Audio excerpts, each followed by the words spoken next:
नाम घेता उठावटी होय संसाराची तुटी ऐसा लाभ बांधा गाठी विठ्ठल पायी पडे मिटी नामा परते साधन नाही जे तू करशी अधिक काय हकारुनी जागे तुका नाम घेता राहू नका वक्रतुंड महाकाय सूर्यकोटी समग्रभ निर्विघ्नं कुर्मे देव सर्वकार्येषु सर्वदा नमस्ते शारनि देवी विना पुस्तक धावनी विद्यारंभं करिष्यामि प्रसन्ना भव सर्वदा ध्यानमूलं गुरुर्मूर्ति पूजामूलं गुरुप्रदं मंत्रमूलं गुरुवाक्य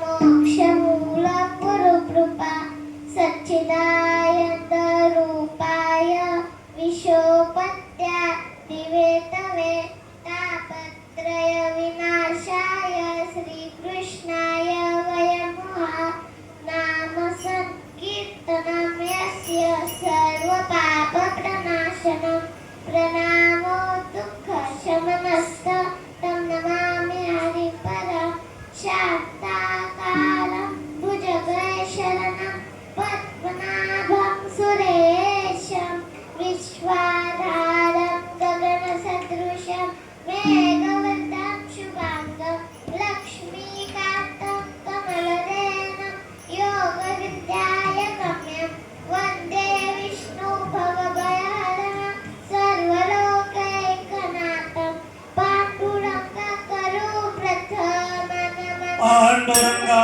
करो प्रथम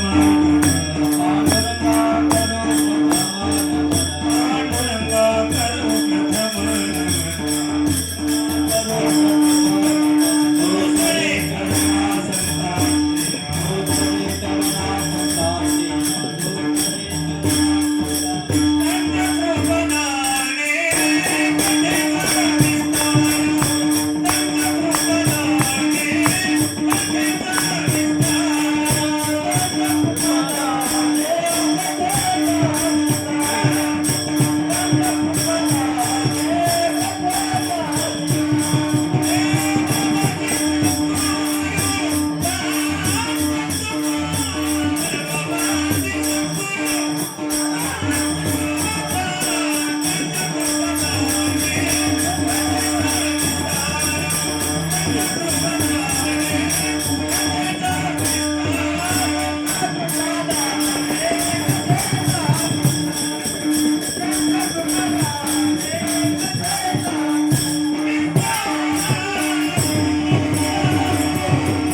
कशासाठी नाक मीन्स नोज तर चांगला वाईट सुगंध घेण्यासाठी विठ्ठल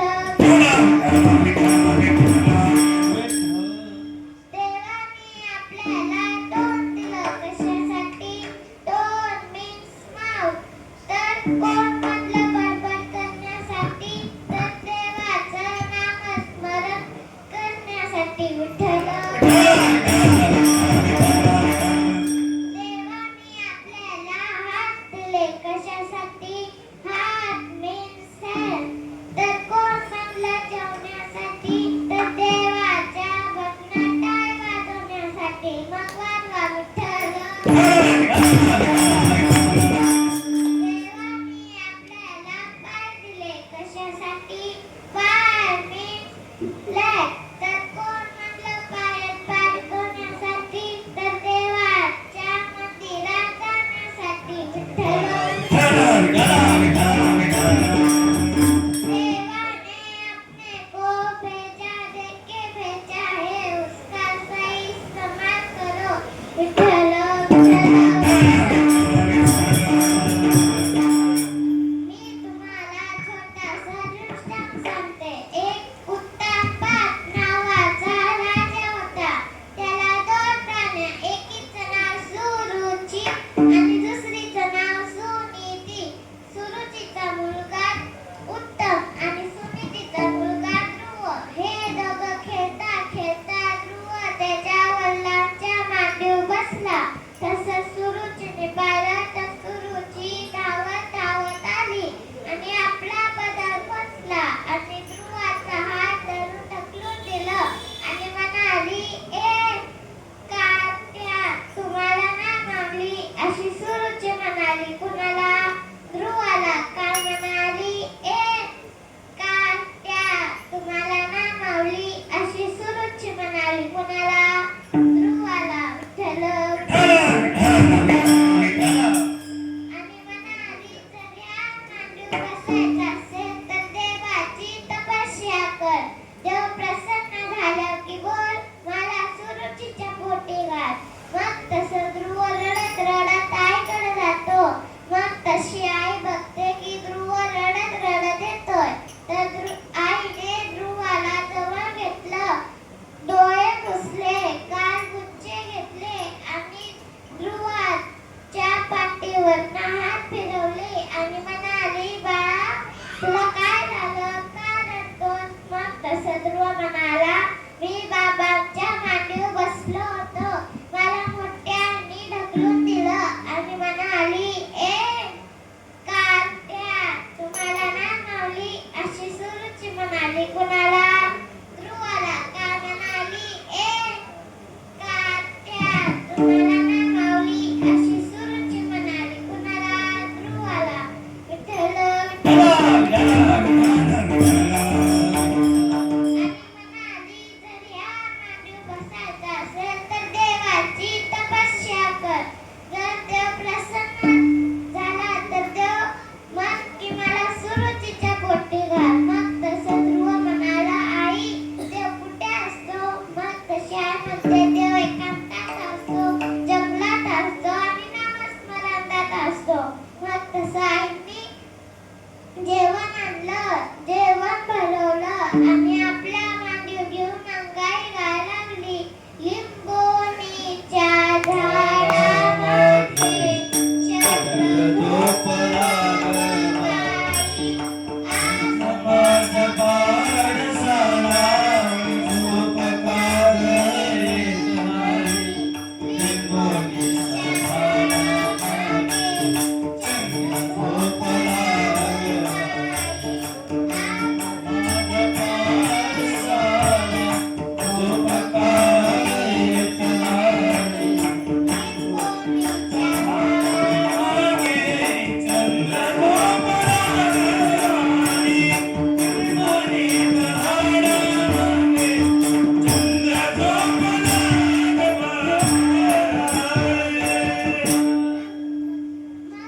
आता आपल्याला काय बिंगाय काय नाही आताची आई म्हणते ए कारट्या हा घे मोबाईल आणि बस तिकडे विठ्ठल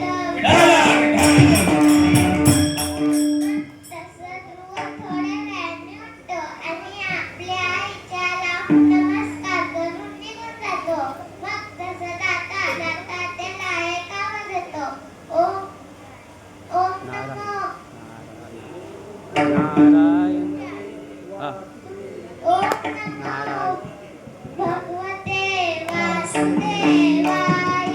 ओम नमो भगवते वासुदेवाय. ओम नमो भगवते वासुदेवाय.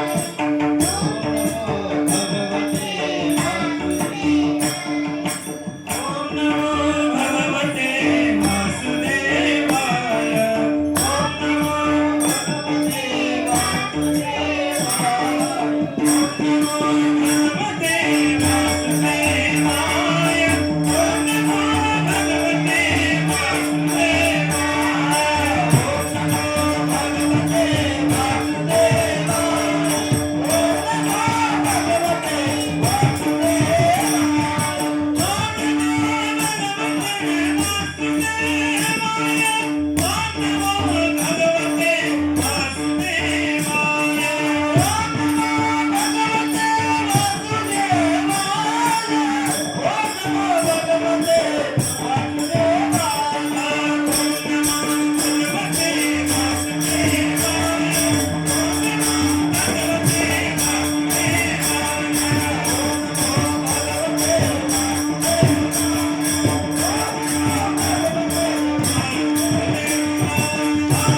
नमो भगवते वासुदेवाय.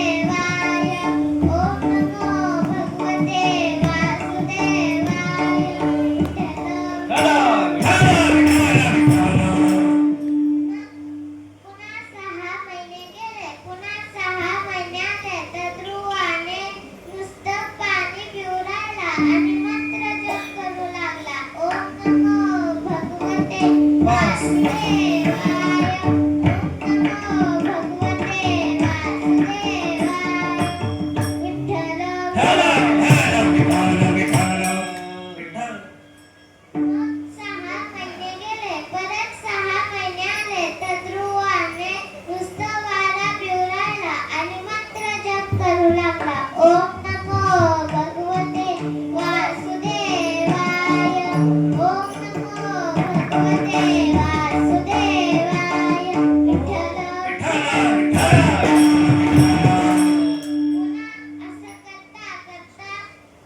म्हणाले, आम्हाला श्वास घ्यायला त्रास होतोय. मग तसं भगवान विष्णू म्हणाले की माझा एक भक्त आहे, त्यांनी आपला श्वास ब्रह्मरंध्रात आणून ठेवला आहे, म्हणून सगळ्यांना श्वास घ्यायला त्रास होतो. मी आता जातो आणि त्याला दर्शन देऊन येतो. मग तसं भगवान विष्णू ध्रुवाच्या समोर येऊन उभे राहिले आणि मग तसं ध्रुवाने डोळे उघडले. पाहतात तर समोर देव उभे आहे. मग तसं ध्रुवाला देवाची स्तुती करायची होती, पण त्याला बोलता येत नव्हतं. मग तसं देवाने आपला शंख ध्रुवाच्या गालाला लावला. मग तसं ध्रुव स्तुती करू लागला. योऽन्त प्रविश्य मम वाचमिमां प्रसुप्तां सज्जीवयखिलशक्तं धरस्वधाम्ना अन्यां च हस्तेन शवनस्त्रगादीं प्राणानमो भगवते पुरुषाय तुभ्यं. मग तसं भगवान विष्णू म्हणाले, मग तुला काय पाहिजे? मग तसं ध्रुव म्हणाला, मला काही नको. मग तसं भगवान विष्णू म्हणाले की माग, पण माझ्यासाठी माग. मग तसं भगवान विष्णू म्हणाले, जर तू 10,000 वर्ष राज्य करशील तर शेवटी माझे भक्त तुला न्यायला येईल. मग तसं ध्रुवाने 10,000 वर्ष राज्य केलं. शेवटी देवाचे भक्त ध्रुवाला न्यायला आले. मग तसं ध्रुव चढता चढता त्याला एक तिथं काही कुंट म्हातारी दिसली आणि ती म्हणाली, ध्रुव माझा स्वीकार कर. मग तसं ध्रुव म्हणाला, तुम्ही कोण?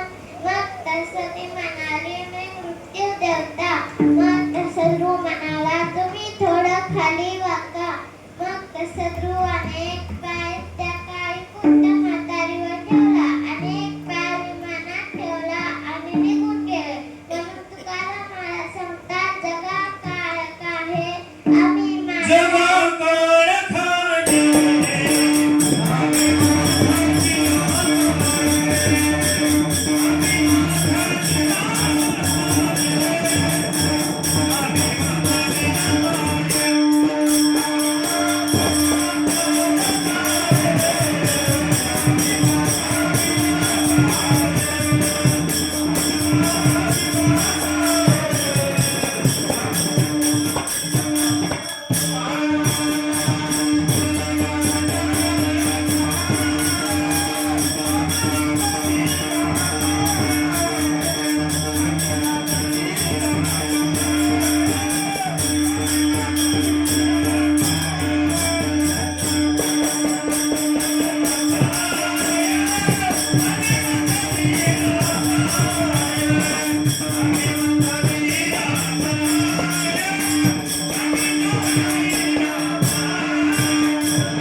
कृष्णदास महाराज राहायचे.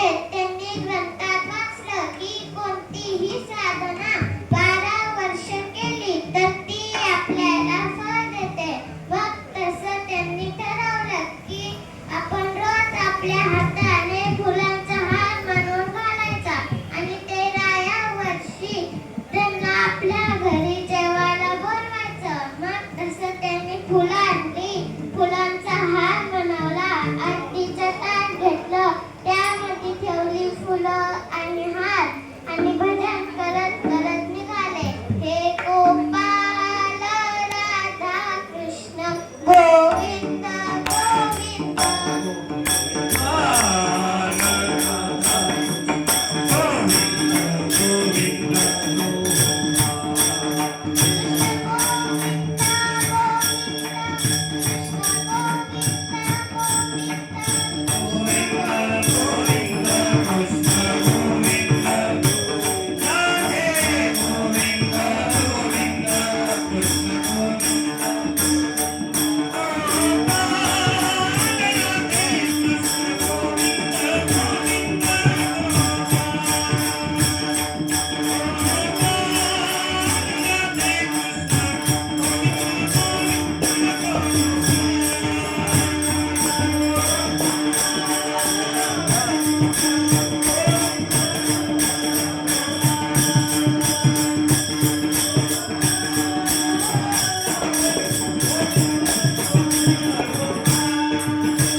महाराज मंदिरात बसले आणि म्हणाले, हे गोपाळ, हे कन्हैया, मी तुला 12 वर्ष फुलांचा हार म्हणून घालणार आहे. तुला 13व्या वर्षी माझ्या घरी जेवायला यायचंय.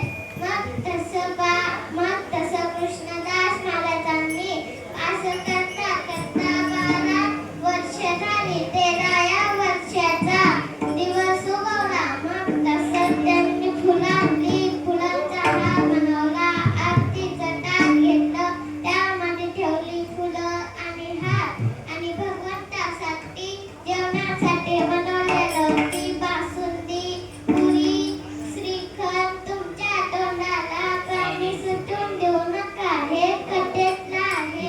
कीर्तन झाल्यानंतर तुम्हाला पण जेवायला आहे. विठ्ठल. मग तसं सकाळ झाली, दुपार झाली तरीही कृष्ण आला नाही.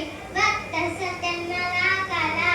मग तसं त्यांनी एका टोपलीत सगळं जेवण भरून निघाले आणि भगवंताने विटेवरून उडी टाकली. कटेवरचा हात खाली घेतला आणि एका गोपाळाचं रूप घेऊन निघाले. मग तसं जाता जाता म्हणाले, बाबा, तुम्ही थोडं साईडला व्हा, माझ्या गाईच्या धक्का लागून पडशिला. मग तसं कृष्ण म्हणाला, बाबा, तुमच्या टोपलीतनं छान वास येतोय, काय असेल तर मला द्या, मला खूप भूक लागली आहे. मग तसं कृष्णदास महाराज म्हणाले, हे घे आणि खा. मग तसं कृष्ण म्हणाला, बाबा, माझे हात खराब आहेत, तुम्ही चालशीला तर बरं व्हाल. मग तसं कृष्णदास महाराज चालता चालता कृष्णाच्या डोळ्यातनं पाणी आलं. मग तसं कृष्णदास महाराज म्हणाले, तुम्ही काय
एक बाळ झालं ते बाळ मोठं होत होतं.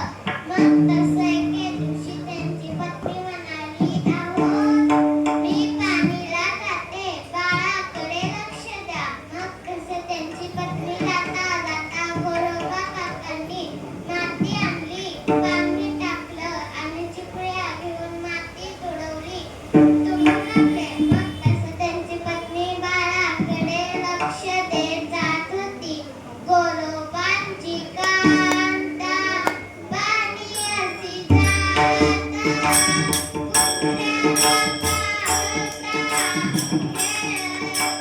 असे.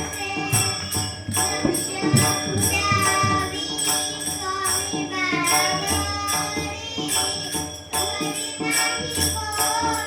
बाळावरी, वरी नाही कोणी गोरोबाची कांता पाणी अशी जाता,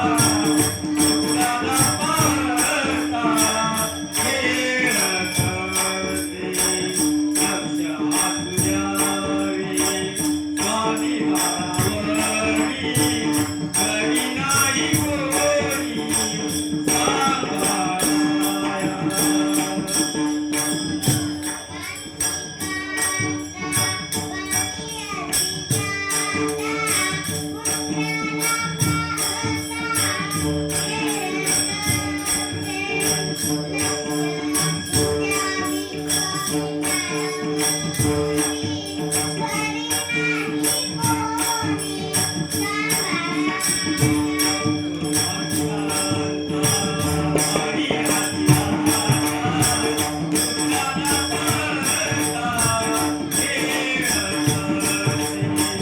लक्ष हातू द्यावे स्वामी बाळावरी, घरी नाही कोणी सांभाळाया.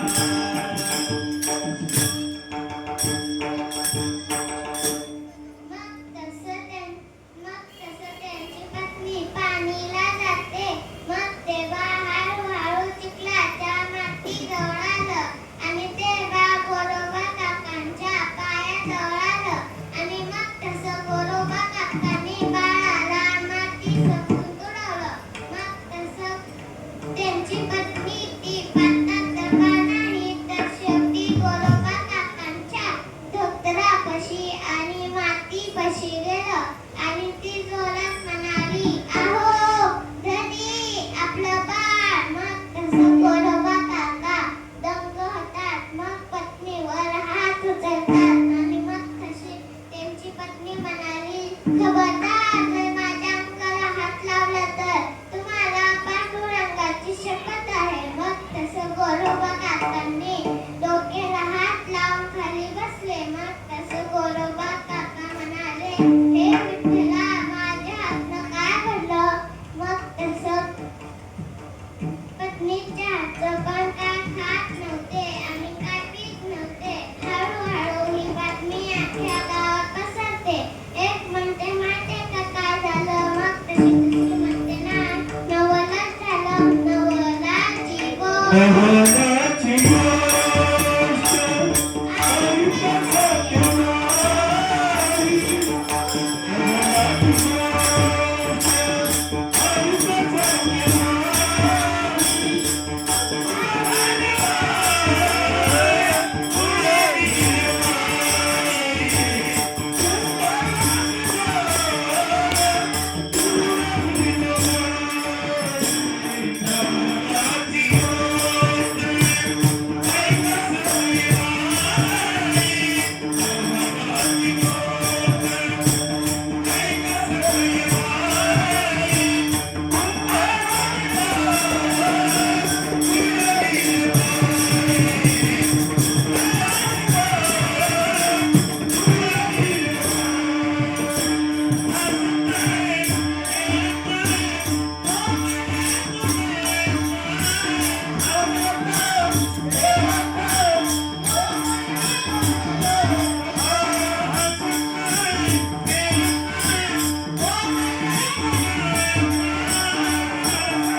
येते आणि आपण दोघी बाजूला झोपू आणि मग तसं त्यांची शपथ तुटेल आणि आपला संसार चांगला होईल.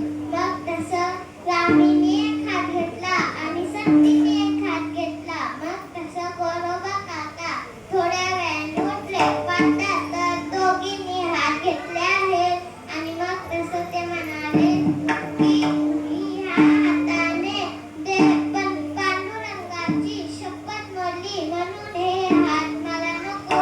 मग तसं त्यांनी हात तोडले आणि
गेलेला मुलगा कुणाला हे सगळं नामाने घडलेलं आहे. विठ्ठल विठ्ठल विठ्ठल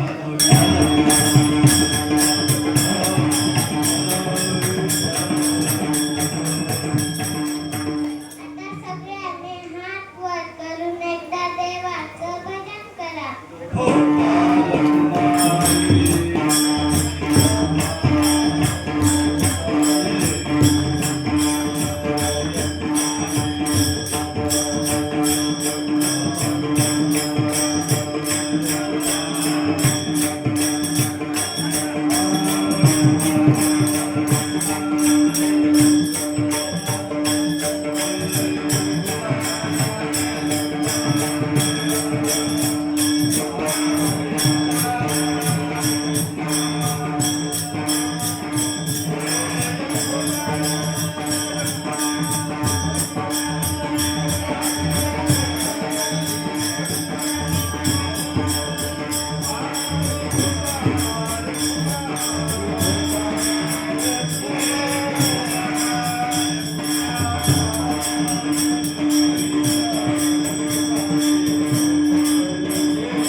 एकामेकाला चिपकू लागली. विण्याचा पडता समुद्रावर पूर तयार झाला आणि संपूर्ण वानरसेना लंकेत गेले. म्हणून तुकाराम महाराज सांगतात, जर राम नामाने हा समुद्रावर पूर तयार झाला आणि संपूर्ण वानरसेना लंकेत गेले, म्हणून हेच अभंगाच्या 4थ्या चरणात. हकाराने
अर्पण करते ज्ञानेश्वर